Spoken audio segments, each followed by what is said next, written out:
The free application for student aid, FAFSA we called it, it's now open. Well, this of course comes after that system was revamped last year, which did lead to some delays and confusion.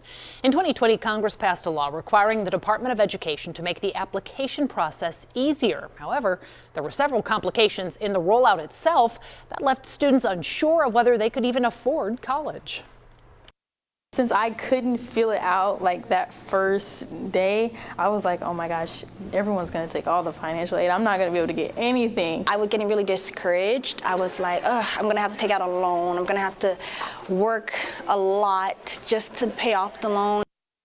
Well, as students apply this year, experts say more work has been done to improve that experience. So we found out why things should be different this time around.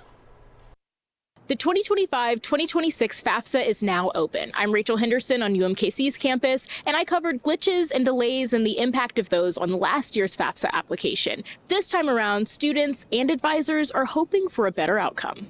There's a sense of gratitude on UMKC's campus, and it's not just because of Thanksgiving break. It ended up working out fine. I got everything fine, thank God. Shawit Abai can look back and laugh at her issues with last year's FAFSA, but it never stopped being serious. Any amount of money is just so useful going to college. She's a senior this year, but applied every year. I YouTubed a lot of stuff and I just looked a lot of stuff up. Self-teaching was common last year. Some of the questions I think were confusing, but I just had to look it up. It wasn't just students confused. We were all learning as we went last year. Caitlin Venta knows the FAFSA well. She's the director of affordability for the Missouri College and Career Attainment Network. I am feeling optimistic. I think there will still be some challenges. FAFSAs can be complicated, often because of a family situation or a student's unique situation. Caitlin says there have been changes to this year's form to make some questions easier to understand.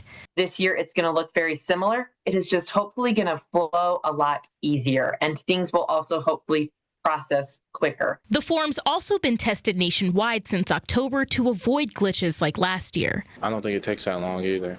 It took Caitlin 10 minutes.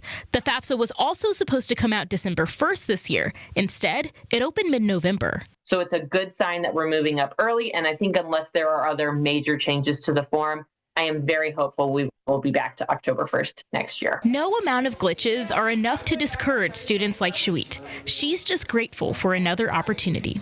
Of course, I'm planning on applying this year and hopefully getting more money than last year. Rachel Henderson, KSHB 41 News.